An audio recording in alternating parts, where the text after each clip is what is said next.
Grandes multidões acompanhavam Jesus.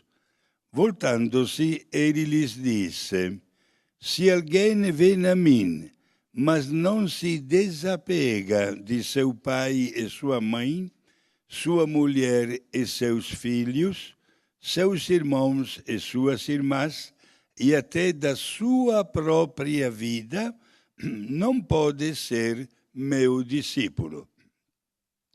Quem não carrega a sua cruz e não caminha atrás de mim, não pode ser meu discípulo. Com efeito, qual de vós, querendo construir uma torre, não senta primeiro e calcula os gastos para ver se tem o suficiente para terminar? Caso contrário, ele vai lançar o alicerce e não será capaz de acabar. E todos os que virem isso começarão a caçoar, dizendo: Este homem começou a construir e não foi capaz de acabar. Ou ainda, qual é o rei que, ao sair para guerrear com outro, não se senta primeiro e examina bem se com 10.000 homens poderá enfrentar o outro que marcha contra ele com 20.000? Se ele vê que não pode, enquanto o outro rei ainda está longe, envia mensageiros para negociar as condições da paz. Do mesmo modo, portanto, qualquer um de vós, se não renunciar a tudo o que tem, não pode ser meu discípulo. Palavra da salvação. Glória a vós, Senhor.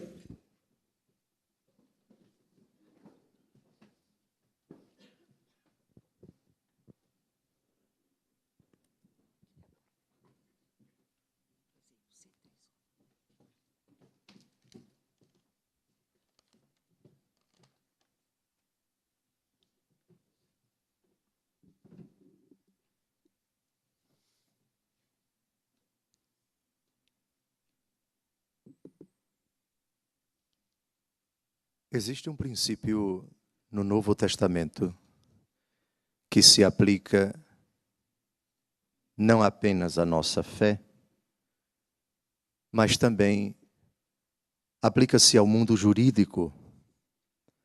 É o princípio da boa-fé. No direito civil se presume que as pessoas, quando se relacionam com as demais, quando dizem, quando prometem, quando assinam, quando realizam algum ato jurídico, quando integram algum fato jurídico, que elas agem de boa fé. Se provar, todavia, que a pessoa agiu de má fé, aquele contrato pode ser cancelado, declarado nulo, anulável. Aquele negócio, aquele acordo pode sofrer a sanção da lei. O princípio é este. Romanos capítulo 14, versículo 23. Tudo que não procede da boa fé é pecado. Eu vou repetir. Tudo o que não procede da boa fé é pecado. Isso significa também até aqueles atos que aparentemente agradam a Deus. É possível que, e Jesus utiliza uma expressão muito dura, operários maus. É possível que alguém passe a vida inteira pregando o Evangelho, curando os enfermos, distribuindo os bens aos pobres, fazendo obras de caridade, e no final da vida vá para o inferno por causa disso. Como é possível isso? Senhor, não foi em teu nome que expulsamos os demônios? Não foi em teu nome que anunciamos a boa notícia? Qual é a resposta de Jesus? Afastai-vos de mim, operários maus. Jesus não disse, afastai-vos de mim, vagabundos. Não. Jesus disse, dirá, evidentemente, operários maus. Ou seja, vocês trabalharam de forma má. Porque o interior de vocês estava podre. Se os outros conheciam o exterior, se os outros viram, se os outros desfrutaram do trabalho de vocês, da suposta caridade de vocês, da generosidade de vocês, do empenho de vocês, do apostolado de vocês, eu conhecia o coração de vocês. Coração podre. Coisas realizadas não com retidão de coração, não com pureza de alma, mas com interesse sórdido, mas com sentimentos espúrios. Eu repito, Romanos capítulo 14, versículo 23. Tudo o que não procede da boa fé é pecado. Tudo o que não procede de um coração reto, de um coração puro, de um coração íntegro. Ali onde somente Deus sabe, somente Deus conhece, somente Deus sonda as nossas verdadeiras intenções. Esse é o ponto da liturgia que nós acabamos de ouvir. Sim, porque nós podemos realizar coisas que externamente sejam dignas de louvor dos homens e materialmente agradáveis a Deus. Formalmente nós podemos fazê-las de forma apegada, fazê-las de forma escravizante e escravizadora. Por isso, Jesus, no Evangelho de hoje, fala do desapego, fala da necessidade de se estabelecer uma relação de relatividade e não de absolutividade ou absolutismo com os bens que nos cercam e com os quais nós estabelecemos, por força das circunstâncias, por sermos seres sociais, uma relação importante, eu diria até imprescindível, com as demais criaturas. Algumas pessoas quiseram se aproximar de Jesus para serem seus discípulos. E Jesus disse, olha, quem coloca a mão no arado e olha para trás não é digno de mim. Descartou um. O outro, Senhor, eu te seguirei para onde queres que vais. As aves têm os seus ninhos, as raposas têm suas tocas, mas o filho do homem não tem onde reclinar a cabeça. Descartou outro. E o terceiro, todos sabem, Senhor, eu te seguirei, mas deixa primeiro que eu enterre os meus mortos, deixa primeiro que eu me despeça da minha família.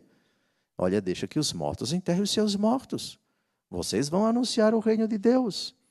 Ou seja, eles queriam seguir o Senhor, mas antepondo as criaturas, as suas obrigações, por mais importantes que elas parecessem ser, e Jesus ficaria, na prática, em segundo lugar. Hoje Jesus fala do desapego. Quem não se desapega de seu pai e sua mãe, e vem a mim, quem não se desapega de sua mulher e seus filhos, seus irmãos e suas irmãs, e até da sua própria vida, não pode ser meu discípulo. Jesus fala aqui de desapego. Jesus não fala de inimizade, Jesus não fala de indisposição, Jesus não fala de distanciamento, Jesus fala de desapego.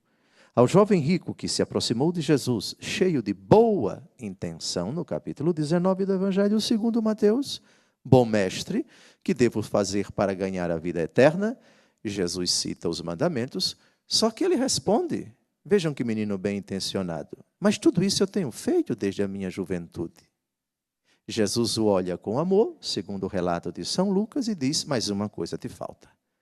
Venda o que você possui, dê aos pobres e depois venha e me siga.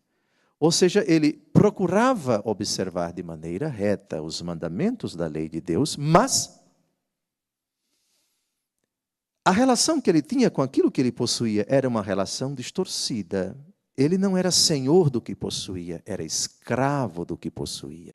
Isso tornava toda a prática dos mandamentos algo verdadeiramente inócuo, porque puramente informal, não brotava de um coração reto que colocava o Senhor acima de todas as coisas. Reparem no evangelho de hoje, depois que nosso Senhor diz: quem não carrega a sua cruz e não caminha atrás de mim, não pode ser meu discípulo. Às vezes nós nos antepomos a Cristo.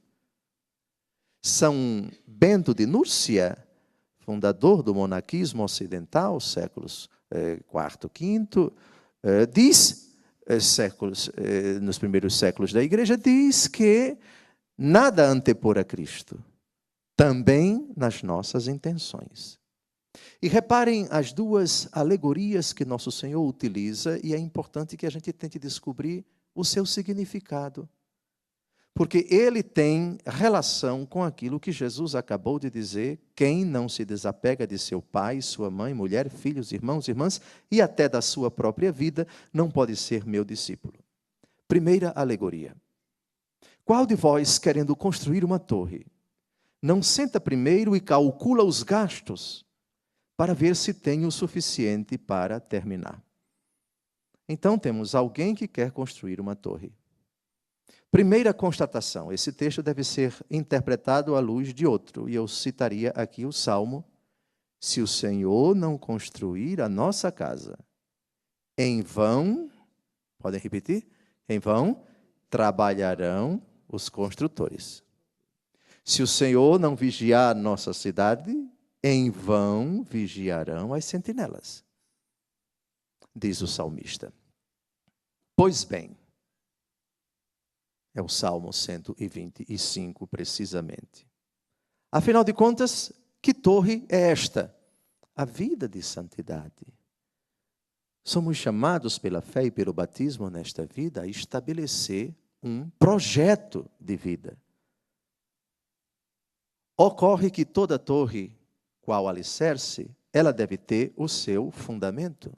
A 1 Coríntios capítulo 3, de 4 a 11, diz que ninguém pode pôr outro fundamento senão aquele que já foi posto, Jesus Cristo. Primeira coisa no projeto de nossa vida, colocar o Senhor como fundamento. Se o fundamento é outro, é a casa edificada não sobre a rocha, mas sobre a areia. Sobrevirão os ventos, as tempestades, as borrascas, como dizem os espanhóis, e a casa não vai se sustentar. Depois, algo muito importante: sentar primeiro e calcular os gastos, para ver se tem o suficiente para terminar. Como nós gastamos a nossa vida? Com aquilo que não é nosso. 1 Coríntios capítulo 4, versículo 7. O que tens que não tenhas recebido? E se tudo recebeste, por que tu te ensoberbeces? Portanto, todos os gastos que eu vou depreender não são meus. Na minha vida, somente o pecado é algo absolutamente meu. Se o Senhor não construir a nossa casa, em vão trabalharão os construtores. Tudo procede de Deus, tudo vem de Deus. Os gastos, portanto, a despesa, saúde, respiração, a vida, os dons, os talentos, a graça de que necessito para vencer as tentações, para cumprir a vontade de Deus, segundo uma reta intenção, tudo brota do Senhor. Para ver se tenho o suficiente para terminar. Suficiente? Mas o que significa esta alegoria? Eu evoco São Gregório de Nissa, padre da Capadócia no século IV. Ele é um dos doutores da igreja. Capadócia é uma parte da Turquia atual. E ele interpreta essa alegoria de uma forma muito bonita. Peço a atenção de todos. Diz ele, no seu livro De Virginitate, ou seja, sobre a virgindade, no capítulo 18. Deve-se perseverar para chegar ao termo de toda a árdua empresa, observando os mandamentos de Deus, para consumar esta obra divina. Porque nem a construção da torre é uma só pedra. assim como o cumprimento de um só preceito pode conduzir a alma à perfeição. Mas deve existir o fundamento. E segundo o apóstolo, aqui ele cita precisamente o texto que eu acabei de falar, 1 Coríntios capítulo 3, sobre este hão de se colocar ouro, prata e pedras preciosas. Reparem que bonito. Não se trata apenas de obedecer aquele mandamento, porque ninguém atinge a perfeição cumprindo só um mandamento.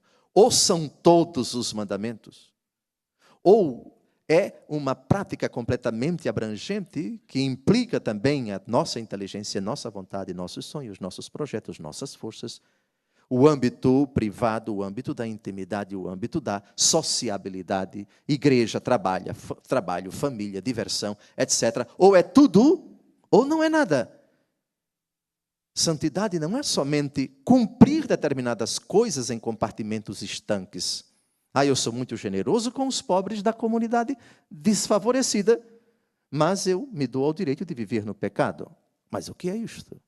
Fulano é virtuoso para umas coisas, mas em outro âmbito de sua vida é podre, é censurável, etc. E o Senhor tudo vê. Passemos agora para outra imagem impressionante. Qual o rei que, ao sair para guerrear com outro, não senta primeiro e examina bem se com 10.000 homens poderá enfrentar o outro que marcha contra ele com 20.000?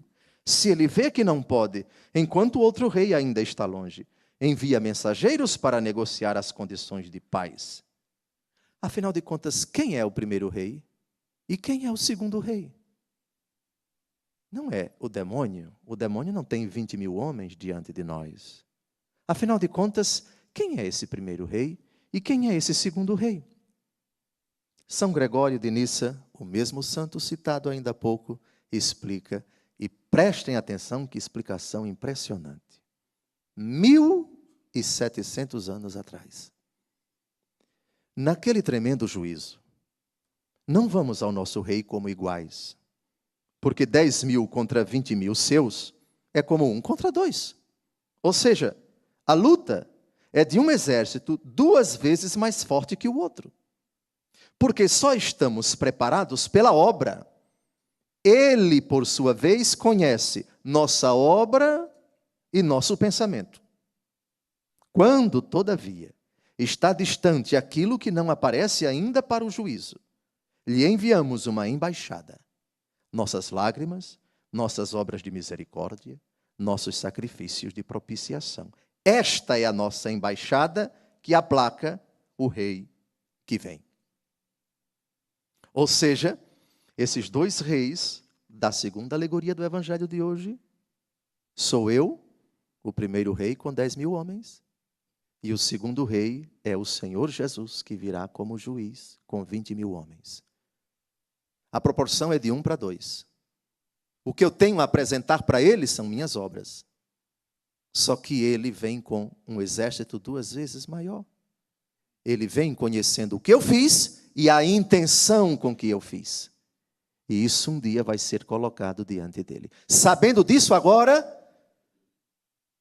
não adianta você lutar contra nosso Senhor, dizendo, eu fiz muita coisa boa, eu dei muitos bens aos pobres, eu sou uma pessoa boa, tem muita gente no mundo pior do que eu. Não tente fazer isso diante do Senhor. Coloque suas obras no chão, renda-se e vá diante do Senhor com choros e lágrimas. Senhor, tu sabes do meu coração, tu conheces, tu me sondas, como diz o Salmo 136. Tu sabes tudo. E eu não posso me justificar diante de ti com todas essas obras. E venho chorando, e venho angustiado fazer a paz contigo.